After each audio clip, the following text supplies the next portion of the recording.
See, the last class we have seen Second Kings, isn't it? The book of Second Kings we have seen, and only the historical part I left. Historical part means the description about the kings. Okay, the summarized the form of that is given in your textbook. I have already told you about the introduction part in detail. That means we have already seen the introduction to that book. We have seen the author, the period of writing, the history, and the main events of there. We have already seen. And the memory verses were, which were the memory verses of the book of Second Kings, 17 verse 22 and 23. The people of Israel walked in all the sins which Jeroboam did. They did not depart from them until the Lord removed Israel out of his sight. And he had spoken by all his servants, the prophets. So Israel was exiled from their own land to Assyria until this day. That means this book was written during the time when Israel was in Assyrian captivity. Israel was in Assyrian captivity, but whereas Judah was not yet gone into captivity. Okay, the second memory verse is 23 verse 27. And the Lord said, I will remove Judah also out of my sight, and as I have removed Israel. I think in the your textbook spelling mistakes are all there, so correct it. You follow NKJV, that is most commonly followed here for the memory verses. I will cast off this city which I have chosen, Jerusalem, and the house of which I said, my name shall be there. Okay, so write with the proper punctuation, invert commas and all. So these things we have already seen. Then we have seen, say, the history of divided kingdom from chapter 1 through 17. Okay, 1 through 17, both the nation existed. That means Israel as well as Judah existed.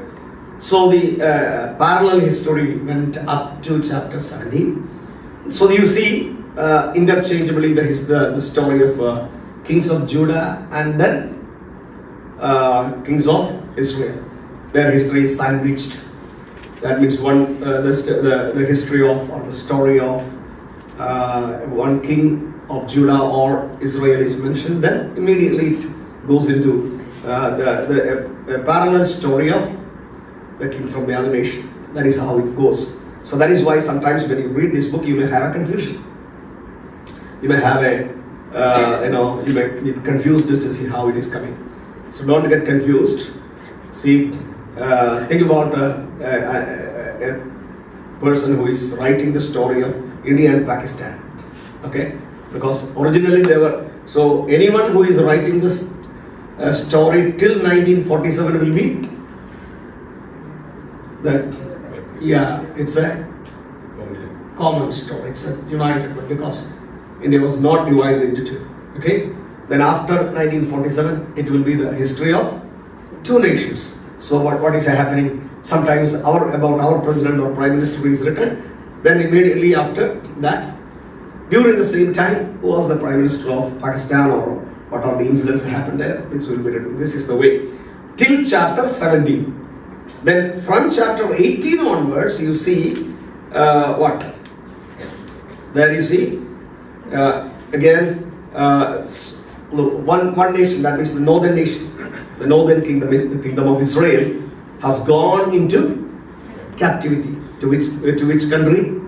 Assyria. Okay, gone to. Actually, this time Bible quiz. Most of the questions you could have answered if you had either listened to my Sunday school class or listen to my sermons.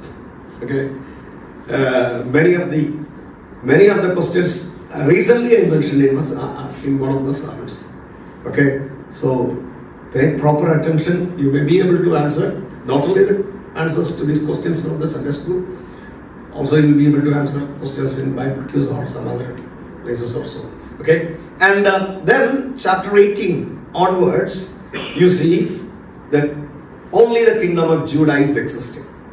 So the story of kings of Judah and the incidents related to them, all the history of Judah is mentioned from chapter 18. Okay, that is what we need to see. So I told you some of the important kings during this time was two godly kings, was Hezekiah and Josiah. Hezekiah was a godly man. He tried to bring out a revival in the nation. Okay, during the time the people served the Lord, and he was a man of prayer, Hezekiah. And we read in the book of 2nd Kings and also in Chronicles, and also we read about him in detail in the book of Isaiah. Okay, and just go back home and read these 11 portions. You will see the same chapter is repeated. How he was, healed from a fatal disease, and all these things you have written there. But the saddest part is, the irony is, his son was Manasseh. No, Manasseh. But Manasseh was one of the most wicked kings the kingdom of Judah has ever seen. As I told you, that was the last point I told you last week. Now, as per our historical information, as per whatever we have seen or heard, this is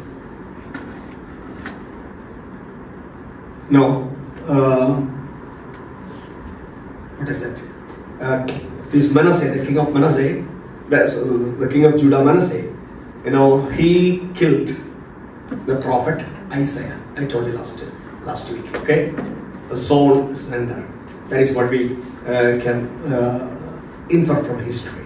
Okay, and the book of Hebrews says about some people who are soul slender, and the Bible scholars think that is a reference about prophet Isaiah. And then another prominent king that we read in this book is 2nd Kings, second part. That means the kings of Judah is Josiah. During the time of Josiah, also during the reign of Josiah, also there was a revival in the nation, and this revival was also a short-lived revival. Okay, it was not a sustained revival, and apparently a superficial revival. That means the people had some just after a fasting and prayer in our church. What is happening after a very not normal fasting and prayer, a very powerful fasting prayer. Normally that doesn't happen in our church. Suppose a prophet from outside is coming, especially. Sometimes it happens, isn't it? Or a person who claims to be a prophet. No, he may not be a prophet. Most of the time we make him a prophet, or he will be a self-proclaimed prophet. He comes, we all come with a prepared mind that we are going to listen from God. And there will be some kind of emotional outbursts. And that is not a long-lasting revival. That is only a superficial revival. Am I right? Superficial revival. So when we listen to some sermons, when we listen to some, attend some meetings like this, in the same manner, during the time of Josiah, there was a short-lived revival in the kingdom of Judah. But that revival got subsided immediately after his time. Okay? Immediately after his time. See, actually every revival should happen with a true repentance. A revival without repentance is not at all a revival. Okay? And the revival may or may not have any emotional outburst or outward expressions, but that will reflect in the society. That is what happened during the revival in Wales in England, in India, in many other nations. Okay, even the business of the people got affected. When during the time of the Wales revival in Wales, that is in UK, in England, many of the pubs, that means our bars, closed down. Okay, and many of the betrothals, adulterous houses were shut down, And they all ran out of business. Because the people got revived, the people got repented, the people got, transformed. So any revival should happen with the transformation of the people. Or that should be the result of the revival. So during the time of Josiah, some kind of reformation happened, some kind of renewal happened, some kind of, transformation in the mode of worship and the activities in the temple happened. But what did not happen? A change of heart. That never happened. So as a result, it was short-lived. Okay? And thus finally, immediately after his time, Nebuchadnezzar, the king of Babylon, came. Not just once, he came again and again. And finally he destroyed the temple. He took some of the people as captives. In the first year deported, and we know that the first year deportation, Daniel was one of the members and his friends. Okay, then afterwards also deportation happened.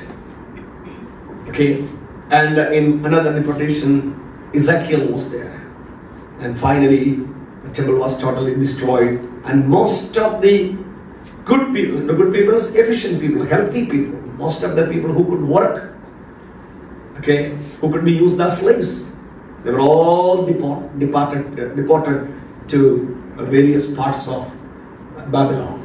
And thus that book comes to an end.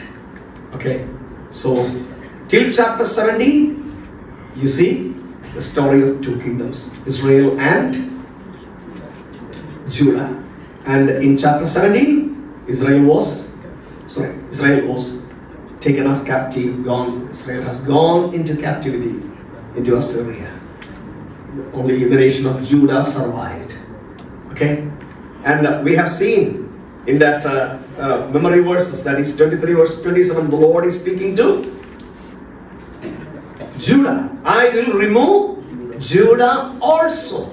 I will remove Judah also out of my sight. I will remove Judah also out of my sight means already it was removed. Israel was removed. But these people had a presumption.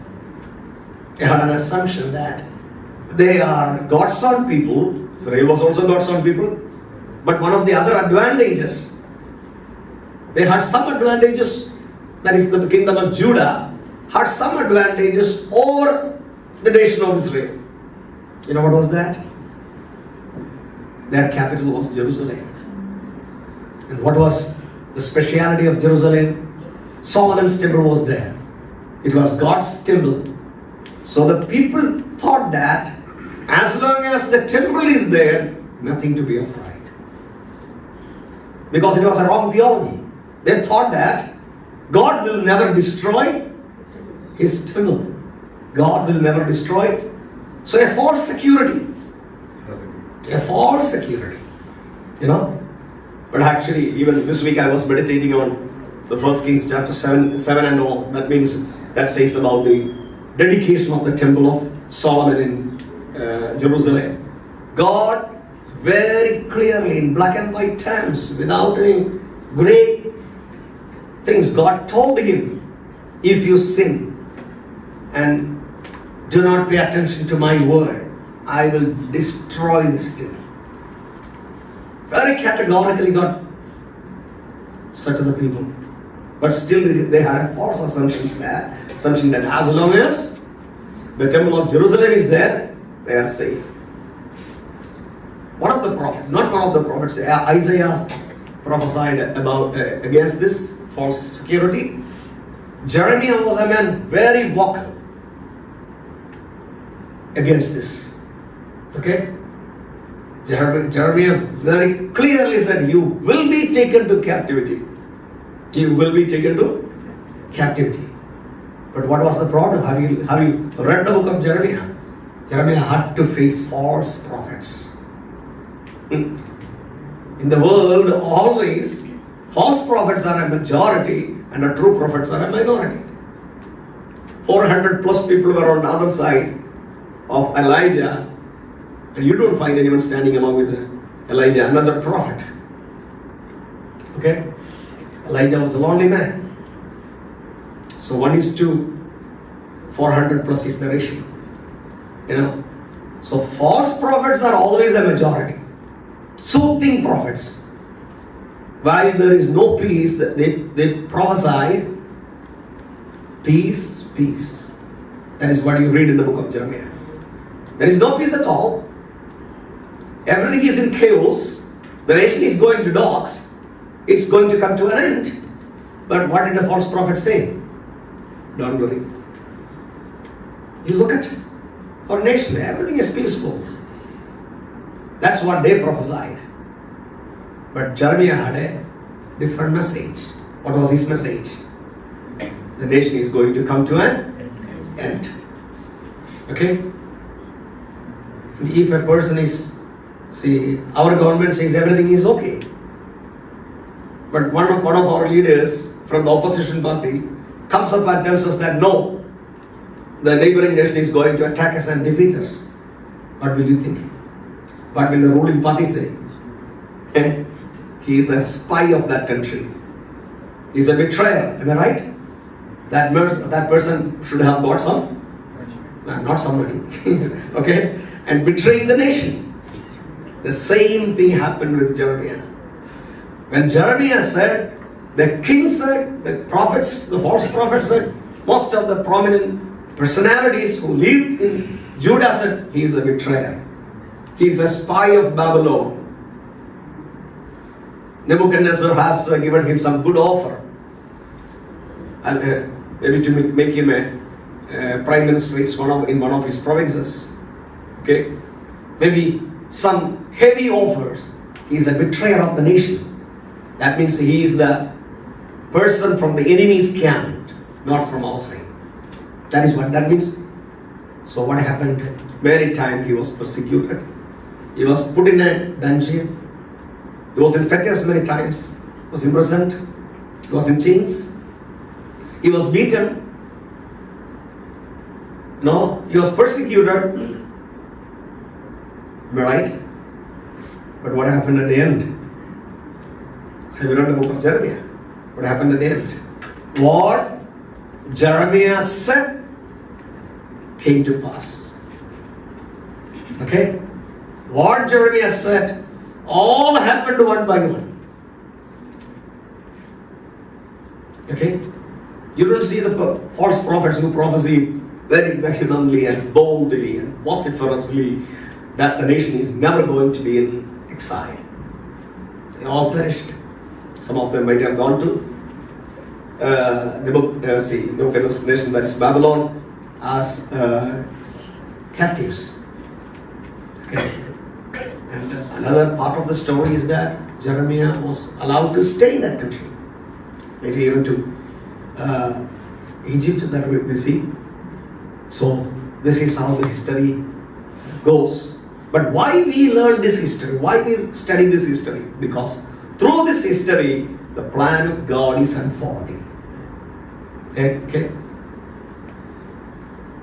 And you go to a secular library and see, you will read the history of Assyria, the books related to the history of Assyria, history of Babylon, and most of the nations that we read in the Bible, you will find their history in the secular books also. In the secular history also you will find. Then why? This history is given in our book. What is the difference? That is the history written by a secular man from his own eyes or from his own information. But the Bible, the same history, is showing us another side of the history. How God is working in history. That the secular people cannot see. Okay? Or I will put it like this and close. The other people say what happened in history. The same history, when it is narrated in the Bible, it says why it is happening or why it happened so. Who was behind it? Who was orchestrating these events? Okay. As somebody said, God is in the shadows. You may not see, but in the book of Bible you see always the hands of God. But in the secular history we may sometimes marvel. We may sometimes stand astonished. Why this happened in this way?